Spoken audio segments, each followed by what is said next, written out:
Hello friends, welcome to our YouTube channel. पिछले class में हम लोगों ने पढ़ा था लाइट रिएक्शन।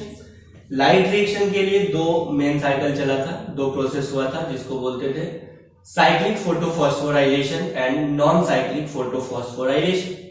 वैसे लाइट रिएक्शन ऑपरेट कहां होता है? क्लोरोप्लास्ट के थैलेकॉइड मेम्ब्रेन में। कहां पे ऑपरेट होता है? क्लोरोप्लास्ट के थैलेकॉइड मेम्ब्रेन में। ठीक है, अब हम लोग पढ़ेंगे डार्क रिएक्शन। हम लोगों ने देखा था लाइट रिएक्शन ऑपरेट क्यों होता है, तो एटीपी और एनएडीपीएच के फॉर्मेशन के लिए और वाटर का फोटोलिसिस करने के लिए। डार्क रिएक्शन क्यों चलता है प्लांट में या क्लोरोप्लास्ट में? तो डार्क रिएक्शन में करते क्या है? डार्क रिएक्शन में कार्बन डाइऑक्साइड को रिड्यूस करते हैं तीन स्टेट में, कार्बोक्सिलेशन, रिडक्शन एंड रीजनरेशन। तीन स्टेप में कार्बन डाइऑक्साइड को रिड्यूस करते हैं और बनाते हैं क्या? C6H12O6। क्या बनाते हैं? C6H12O6 ग्लूकोज बनाते हैं। ठीक है, तो ये क्लोरोप्लास्ट के किस जगह में होता है? क्लोरोप्लास्ट के किस जगह पे होता है भाई? ये हो गया थैलेकॉइड मेम्ब्रेन। इस थैलेकॉइड मेम्ब्रेन पे क्या चलता है? बोलो भाई। इस थैलेकॉइड मेम्ब्रेन पे चलता है लाइट रिएक्शन। ठीक है, और स्ट्रोमा में चलता है डार्क रिएक्शन। स्ट्रोमा में चलता है डार्क रिएक्शन। ठीक है, डार्क रिएक्शन क्यों कहते हैं? क्योंकि ऐसा रिएक्शन जो डायरेक्टली लाइट पे डिपेंड नहीं होता है। ठीक है, तो डायरेक्टली लाइट पे डिपेंडेंट नहीं होता है, तो फिर इसको एनर्जी कहां से मिलता है ऑपरेट होने के लिए? तो लाइट रिएक्शन के दौरान जो एटीपी और एनएडीपीएच बना था ना, उसको यूज करता है प्लांट अपने डार्क रिएक्शन में। ठीक है, डार्क रिएक्शन में डायरेक्ट लाइट एनर्जी का इन्वॉल्वमेंट नहीं होता है, एटीपी और एनएडीपीएच का इन्वॉल्वमेंट होता है, इसलिए इसको क्या बोलते हैं? Dark reaction. इस डार्क रिएक्शन को या फूड फॉर्मिंग प्रोसेस को सबसे पहले केल्विन ने बताया था, इसलिए डार्क रिएक्शन को क्या कहते हैं? केल्विन साइकिल भी कहते हैं। क्या कहते हैं? Calvin cycle. जब केल्विन साइकिल ऑपरेट होता है, हम केल्विन साइकिल या डार्क रिएक्शन या C3 साइकिल कहां ऑपरेट होता है? कहां ऑपरेट होता है? स्ट्रोमा में ऑपरेट होता है। कहां ऑपरेट होता है? स्ट्रोमा में ऑपरेट होता है। ठीक है, नेक्स्ट। हाँ भाई, तो C3 साइकिल क्यों कहते हैं? क्योंकि जब डार्क रिएक्शन चलता है या केल्विन साइकिल चलता है तो फर्स्ट स्टेबल प्रोडक्ट 3 कार्बन का होता है। कितने कार्बन का होता है? 3 कार्बन का होता है। 3 कार्बन का फर्स्ट स्टेबल प्रोडक्ट होता है, इसलिए इस प्रोसेस को क्या बोलते हैं? C3 साइकिल कहते हैं। नेक्स्ट, बायोसिंथेटिक फेज क्यों बोलते हैं? क्योंकि बायोलॉजिकली फूड का सिंथेसिस इसी प्रोसेस से होता है, इसलिए इसको क्या बोलते हैं? Biosynthetic phase. अगर आप देखिए तो कार्बन डाइऑक्साइड को या कार्बन को फिक्स किया जाता है C6H12O6 में, इसलिए इस प्रोसेस को क्या बोलते हैं? Carbon fixation. क्या कहते हैं? Carbon fixation. तो हम डिटेल में देखते हैं C3 साइकिल या केल्विन साइकिल। C3 साइकिल या केल्विन साइकिल कहां पे ऑपरेट होता है? स्ट्रोमा में ऑपरेट होता है। तो भाई डायरेक्ट आपसे यही पूछ लेते हैं कि C3 साइकिल ऑपरेट कहां पे होता है? साइट ऑफ C3 साइकिल या केल्विन साइकिल क्या है? आंसर जाएगा स्ट्रोमा। क्या जाएगा आंसर? स्ट्रोमा। नेक्स्ट हम लोग देखते हैं जब स्ट्रोमा में, तो स्ट्रोमा में पहले से ही एंजाइम प्रेजेंट होता है RUBP। ये दुनिया का सबसे ज्यादा पाया जाने वाला एंजाइम है RUBP। इसके पास दोनों एक्टिविटी है, ये कार्बन डाइऑक्साइड को भी रिसीव कर सकता है और ऑक्सीजन को भी रिसीव कर सकता है। तो इसका नाम एक और है जिसको बोलते हैं RUBP, मतलब राइबोलोज बिसफॉस्फेट, और राइबोलोज बिसफॉस्फेट का नाम अब रुबिस्को भी कर दिया गया है। क्या कर दिया गया है? रुबिस्को। रुबिस्को क्यों? Ribulose bisphosphate carboxylase oxygenase. क्या? Ribulose bisphosphate carboxylase oxygenase. ऐसा क्यों किया? क्योंकि क्योंकि RUBP का एक्टिविटी दोनों के लिए था, कार्बन डाइऑक्साइड को भी ये रिसीव कर सकता है और ऑक्सीजन को भी ये रिसीव कर सकता है, इसलिए इसका नाम राइबोलोज बिसफॉस्फेट कार्बोक्सिलेज ऑक्सीजनेज कर दिया गया। अब बात आया कि सर ज्यादा ये किसको पसंद करता है? कार्बन डाइऑक्साइड के प्रति इसका एफिनिटी ज्यादा है रुबिस्को का, या ऑक्सीजन के प्रति एफिनिटी ज्यादा है? हाँ भाई, अगर कॉन्सेंट्रेशन कार्बन डाइऑक्साइड और ऑक्सीजन का लगभग बराबर रहेगा या कार्बन डाइऑक्साइड का कॉन्सेंट्रेशन ज्यादा और ऑक्सीजन का कॉन्सेंट्रेशन कम रहेगा, तब आरयूबीपी पहचानेगा कार्बन डाइऑक्साइड को। इसको पहचानेगा कार्बन डाइऑक्साइड को। एक बार फिर से, जब कार्बन डाइऑक्साइड और ऑक्सीजन का कॉन्सेंट्रेशन इक्वल रहेगा तब आरयूबीपी कार्बन डाइऑक्साइड को पहचानेगा। जब कार्बन डाइऑक्साइड का कॉन्सेंट्रेशन ज्यादा रहेगा और ऑक्सीजन का कॉन्सेंट्रेशन कम रहेगा तब भी आरयूबीपी कार्बन डाइऑक्साइड को पहचानेगा। लेकिन जब ऑक्सीजन का कॉन्सेंट्रेशन ज्यादा रहेगा और कार्बन डाइऑक्साइड का कॉन्सेंट्रेशन कम रहेगा तब आरयूबीपी कार्बन डाइऑक्साइड को नहीं पहचानेगा। किसको पहचानेगा? ऑक्सीजन को पहचानेगा और ऑक्सीजनेशन करवाएगा। ओके, तो आरयूबीपी यहाँ पे कार्बोक्साइलेशन करवाता है और कार्बोक्साइलेशन मतलब कि CO2 को रिसीव करता है, एटमॉस्फेरिक CO2 को रिसीव करता है। तो इस प्रोसेस को क्या बोलते हैं? कार्बोक्साइलेशन। क्या बोलते हैं? कार्बोक्साइलेशन। आपको पता है ये जो आरयूबीपी है ना, आरयूबीपी दुनिया का सबसे ज्यादा पाया जाने वाला एंजाइम आरयूबीपी। यह आरयूबीपी 5 कार्बन का प्रोडक्ट है। कितने कार्बन का प्रोडक्ट है? 5 कार्बन का प्रोडक्ट है। तो केल्विन जब अपना एक्सपेरिमेंट कर रहे थे तो देखे भाई आरयूबीपी 5 कार्बन का, एक एटमॉस्फेरिक कार्बन को जब ये रिसीव करता है तो 6 कार्बन का कोई स्टेबल प्रोडक्ट बनना चाहिए। कितने कार्बन का? 6 कार्बन का कोई स्टेबल प्रोडक्ट बनना चाहिए, लेकिन ऐसा नहीं हुआ। फर्स्ट स्टेबल प्रोडक्ट जो बना वो बना 3-फॉस्फोग्लिसरेट। क्या बना? 3-फॉस्फोग्लिसरेट बना। क्या बन गया भाई? 3-फॉस्फोग्लिसरेट। ये 3-फॉस्फोग्लिसरेट को 3PGA भी कहते हैं, 3-फॉस्फोग्लिसरेट या 3-फॉस्फोग्लिसरिक एसिड। ये 3 कार्बन का कंपाउंड बन गया। कितने कार्बन का कंपाउंड बन गया? 3 कार्बन का कंपाउंड बन गया। First stable product. हाँ, भले ही 2 मॉलिक्यूल बना बिल्कुल, लेकिन ये 3 कार्बन का प्रोडक्ट बना, इसलिए क्या बोलते हैं? इसको C3 साइकिल कहते हैं। ठीक है, इस 3PGA का 3PGA या 3-फॉस्फोग्लिसरिक एसिड का क्या होता है? रिडक्शन होता है। क्या होता है? रिडक्शन होता है। तो इसका होता है रिडक्शन। जब रिडक्शन होता है तो यहाँ पे 2 ATP खर्च हो जाता है और 2 NADP और 2 NADPH खर्च हो जाता है। ATP खर्च हो जाएगा तो बन जाएगा क्या? 2 ADP और 2 NADP प्लस बन जाएगा। ठीक है, तो 2 ATP एंड 2 NADPH यहाँ पे बन जाता है, खर्च हो जाता है। रिडक्शन के बाद जो प्रोडक्ट बनता है उसको बोलते हैं ट्रायोज फॉस्फेट। क्या बोलते हैं? Triose phosphate. तो ट्रायोज फॉस्फेट का 2 मॉलिक्यूल बनता है।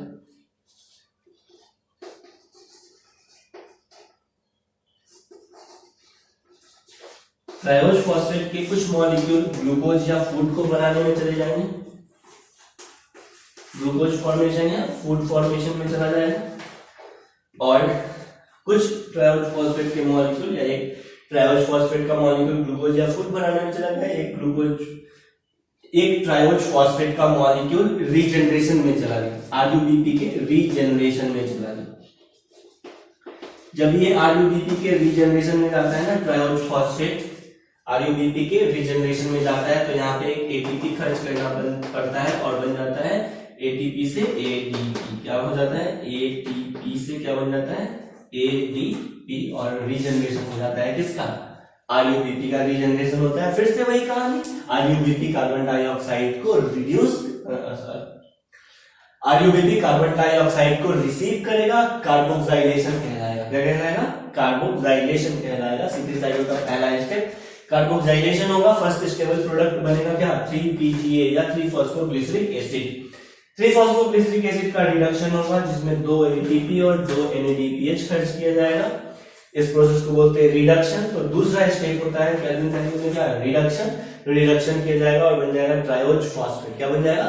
Triose phosphate. ट्रायोज फॉस्फेट का कुछ मॉलिक्यूल या एक मॉलिक्यूल चला जाएगा ग्लूकोज फॉर्मेशन में या फूड फॉर्मेशन में, और दूसरा मॉलिक्यूल आरयूबीपी के रीजनरेशन में चला जाएगा। तो रीजनरेशन में फिर से एक एटीपी खर्च करना पड़ेगा। मतलब आप देख रहे हैं, एक साइकिल चलाने के लिए, केल्विन साइकिल का एक साइकिल कंप्लीट करने के लिए, केल्विन साइकिल के एक साइकिल कंप्लीट करने के लिए टोटल एटीपी खर्च कितना हुआ? टोटल एटीपी खर्च कितना हुआ?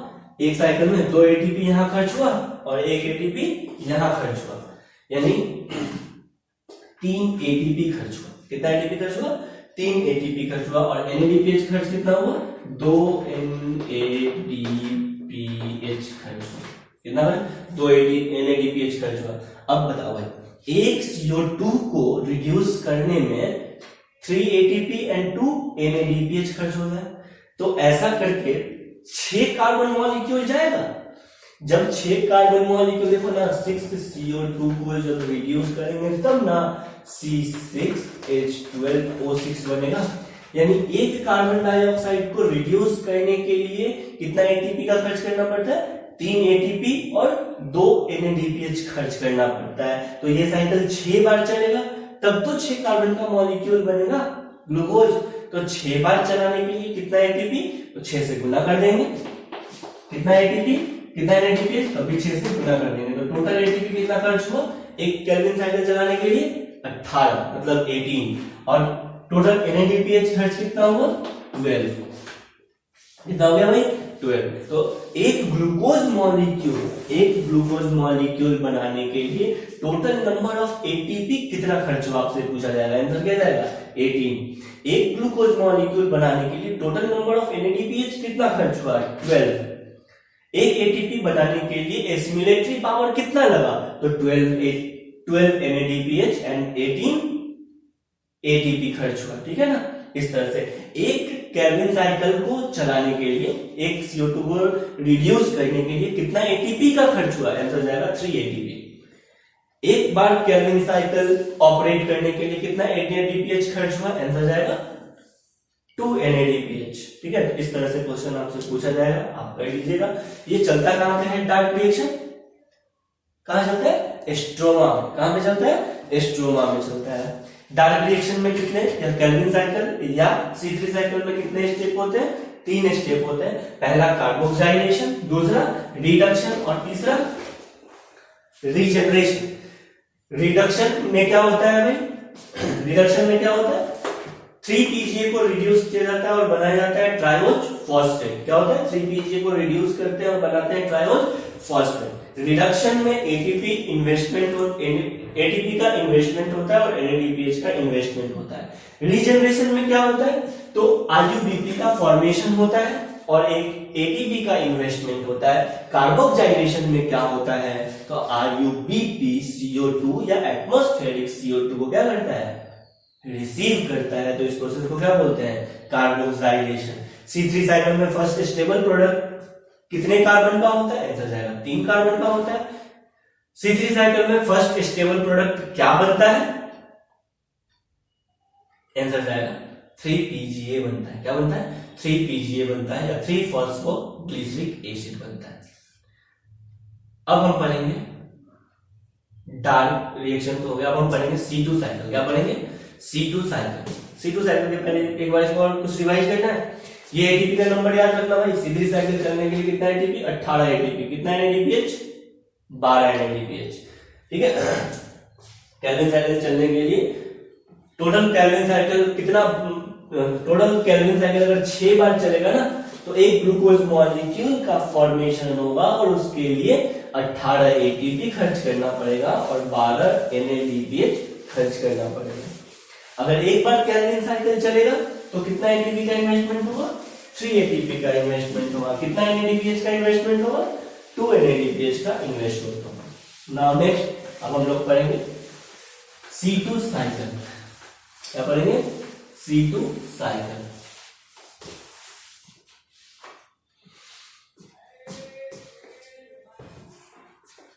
हाँ भाई, C2 साइकिल क्या है आपको पता है?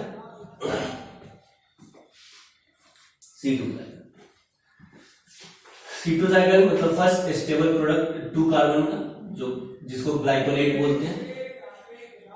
तो C2 साइकिल या इसी को बोलते हैं C2 साइकिल या इसी को बोलते हैं ग्लाइकोलेट पाथवे। क्या बोलते हैं? Glycolate pathway.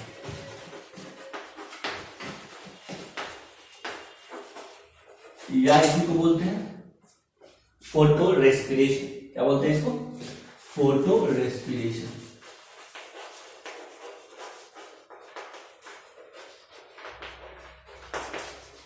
Photo respiration. ठीक है, जब भी आप क्लास को देखिए, लेक्चर को देखिए, तो अपने पास एक कॉपी और पेन लेके जरूर बैठिए, क्योंकि बहुत सारा बात मैं बोर्ड पे लिखता नहीं हूँ, बस ऐसे ही बोल देता हूँ, कैसे क्वेश्चन पूछा जाएगा, क्या इंपॉर्टेंट है, क्या इंपॉर्टेंट नहीं है। तो आप इसके लिए अपने पास एक कॉपी पेन जरूर रखिए। तो C2 साइकिल या ग्लाइकोलाइट पाथवे या फोटो रेस्पिरेशन। मेनली प्लांट के क्लोरोप्लास्ट के स्ट्रोमा में C3 साइकिल चला था, और C3 साइकिल में CO2 का फिक्सेशन हुआ था और ग्लूकोज बनाया गया था। और क्लोरोप्लास्ट में पहले से ही प्रेजेंट था एक एंजाइम जिसका नाम क्या था, रुबिस्को। क्या नाम था भाई, रुबिस्को। वो रुबिस्को क्या करता था, CO2 को कैप्चर करता था, CO2 को रिसीव करता था और कार्बोक्साइलेशन कराता था। क्या करता था, CO2 को रिसीव करके कार्बोक्साइलेशन कराता था। ठीक है, लेकिन क्या होगा, एडवर्स कंडीशन। क्या होता है भाई, एडवर्स कंडीशन में, यानी प्लांट पे जब हाईलाइट इंटेंसिटी जाएगा ना, तो प्लांट अपने स्टोमेटा को क्लोज करना चाहेगा, और जब प्लांट अपने स्टोमेटा को क्लोज करेगा तो CO2 अंदर नहीं जाएगा, CO2 अंदर नहीं जाएगा। प्लांट के सेल के अंदर या क्लोरोप्लास्ट के अंदर ऑक्सीजन का कॉन्सेंट्रेशन बढ़ता जाएगा। ऑक्सीजन का कॉन्सेंट्रेशन क्यों बढ़ेगा, क्योंकि फोटोलाइसिस ऑफ वाटर हो रहा है। क्या हो रहा है, फोटोलाइसिस ऑफ वाटर हो रहा है। एक बार फिर से क्या हो रहा है, फोटोलाइसिस ऑफ वाटर हो रहा है, तो ऑक्सीजन का कॉन्सेंट्रेशन बढ़ता जाता है। जब प्लांट पे हाईलाइट इंटेंसिटी जाता है ना, तो प्लांट अपने स्टोमेटा को क्लोज कर लेता है, तो प्लांट के सेल के अंदर CO2 का कॉन्सेंट्रेशन हो जाता है कम और ऑक्सीजन का कॉन्सेंट्रेशन हो जाता है ज्यादा। आपको पता है प्लांट के स्ट्रोमा में प्रेजेंट है RUBP, और हम आपको बताया हुआ है कि जब कार्बन डाइऑक्साइड का कॉन्सेंट्रेशन होगा कम और ऑक्सीजन का कॉन्सेंट्रेशन होगा ज्यादा, तो RUBP किसको पसंद करेगा, तब RUBP पसंद करेगा किसको, ऑक्सीजन को। किसको, ऑक्सीजन को। ये RUBP राइबोलोज बिसफॉस्फेट ऑक्सीजनेशन करवाएगा। क्या करवाएगा, ऑक्सीजनेशन करवाएगा, ना कि कार्बोक्साइलेशन करवाएगा। और जब ऑक्सीजनेशन करवाता है ना लाइट के प्रेजेंस में, तब चलता है फोटो रेस्पिरेशन या ग्लाइकोलेट पाथवे। आपको ये याद रखना, ठीक है। C2 साइकिल को फोटो रेस्पिरेशन भी बोलते हैं। क्यों, क्योंकि हाईलाइट इंटेंसिटी के कंडीशन में ये C2 साइकिल ऑपरेट होता है, इसलिए बोलते हैं फोटो। और रेस्पिरेशन क्यों, क्योंकि हमको पता है कि रेस्पिरेशन में हम O2 का यूटिलाइजेशन करते हैं और क्या प्रोड्यूस करते हैं, CO2 प्रोड्यूस करते हैं। क्या प्रोड्यूस करते हैं, CO2 प्रोड्यूस करते हैं। चूंकि ये रेस्पिरेशन के जैसा दिख रहा है इसलिए बोलते हैं रेस्पिरेशन, और ये सिर्फ लाइट के ही प्रेजेंस में होता है, इसलिए इसको क्या बोलते हैं, फोटो रेस्पिरेशन। क्या कहते हैं, फोटो रेस्पिरेशन। फोटो रेस्पिरेशन में 3 सेल ऑर्गेनल्स मेनली पार्ट लेता है, तो क्लोरोप्लास्ट, उसके बाद पेरोक्सिसोम,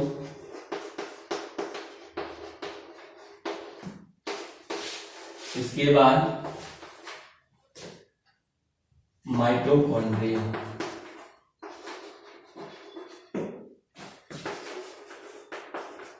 माइटोकॉन्ड्रिया। क्लोरोप्लास्ट के पास RUBP प्रेजेंट होता है, ये RUBP ऑक्सीजनेशन करवाता है, तो ये ऑक्सीजन को यूज कर लेता है। पेरोक्सिसोम में फिर जाता है ग्लाइकोलेट, और उसके बाद माइटोकॉन्ड्रिया में जाता है, और माइटोकॉन्ड्रिया में क्या होता है, CO2 का प्रोडक्शन हो जाता है। ठीक है, मेनली ज्यादा डिटेल में C2 साइकिल पढ़ना नहीं, इसलिए मैं पढ़ा भी नहीं रहा हूं। आपसे क्वेश्चन बस पूछा जाएगा भाई कि फोटो रेस्पिरेशन में कौन कौन सा सेल ऑर्गेनल पार्ट लेता है, तो इसी सीक्वेंस में आपको बताना है। क्लोरोप्लास्ट, पेरोक्सिसोम और माइटोकॉन्ड्रिया पार्ट लेता है। C2 साइकिल में क्या ATP और NADPH बनता है, नहीं, ATP और NADPH नहीं बनता है। ये एनर्जी वेस्टफुल प्रोसेस है, ना ही ATP का फॉर्मेशन होता है और ना ही NADPH का फॉर्मेशन होता है, कुछ नहीं होता है। ठीक है, प्लांट में फोटो रेस्पिरेशन हुआ क्यों या C2 साइकिल चला क्यों? जब एटीपी और NADPH बना ही नहीं तो प्लांट में C2 साइकिल चला क्यों? किसी स्टेबल मटेरियल का फॉर्मेशन तो हुआ ही नहीं है, तब भी क्यों चला? क्योंकि ऑक्सीजन का कॉन्सेंट्रेशन ज्यादा हो गया था। क्या हो गया था भाई? ऑक्सीजन का कॉन्सेंट्रेशन ज्यादा हो गया था, तो RUBP ऑक्सीजन को रिसीव कर लिया, ना कि CO2 को रिसीव किया। आया समझ में? इसलिए ये चला। ये एनर्जी वेस्टफुल प्रोसेस है, फिर भी ये चल रहा है। तो आज क्यों चल रहा है? क्योंकि ये एनर्जी वेस्टफुल प्रोसेस है C2 साइकिल, फिर भी आज ये चल रहा है हमारे इकोसिस्टम में और चलेगा भी आने वाले समय में। क्यों? क्योंकि ये प्लांट पिगमेंट को सोलराइजेशन से बचाता है। क्या करता है? प्लांट पिगमेंट को सोलराइजेशन से बचाता है। C2 साइकिल में फर्स्ट स्टेबल प्रोडक्ट क्या बनता है? आंसर जाएगा ग्लाइकोलेट। क्या बनता है भाई? ग्लाइकोलेट। तो ये सब चीज आप याद रखेंगे। C2 साइकिल, कोई भी अगर टॉपिक आपको हमसे पढ़ना हो तो आप अपने कमेंट बॉक्स में बताइए, हम लोग उसको पूरा कोशिश करेंगे पढ़ने के लिए। तो C2 साइकिल आज ये खत्म हो गया। C2 साइकिल में बस आपको यही याद रखना है, क्लोरोप्लास्ट, पेरोक्सिसोम, माइटोकॉन्ड्रिया। एटीपी और NADPH का फॉर्मेशन नहीं होता है, फिर भी प्लांट में ये चल रहा है। क्यों? क्योंकि प्लांट पिगमेंट को सोलराइजेशन से बचाता है। कहां पे चलता है ये? वैसा एरिया जहां पे सोलर लाइट का इंटेंसिटी बहुत ज्यादा है, यानी एरिड रीजन में, ठीक है, या डिजर्ट एरिया में चलता है ये C2 साइकिल। C2 साइकिल से खुद को बचाने के लिए प्लांट में दो नया मैकेनिज्म इवॉल्व हुआ। यानी प्लांट, देखो ना भाई, ये तो एनर्जी वेस्टफुल प्रोसेस है ना, एटीपी और NADPH बना नहीं, बदले में कंज्यूम ही हो गया, है कि नहीं? तो इस चीज से बचाने के लिए, फोटो रेस्पिरेशन से बचने के लिए प्लांट दो तरह का नया मैकेनिज्म अपने पास लाया, जिसको बोलते हैं C4 साइकिल और बोलते हैं कैम साइकिल। क्या बोलते हैं? C4 साइकिल और कैम साइकिल। तो अगले क्लास में हम लोग पढ़ेंगे C4 साइकिल और कैम साइकिल। Thank you.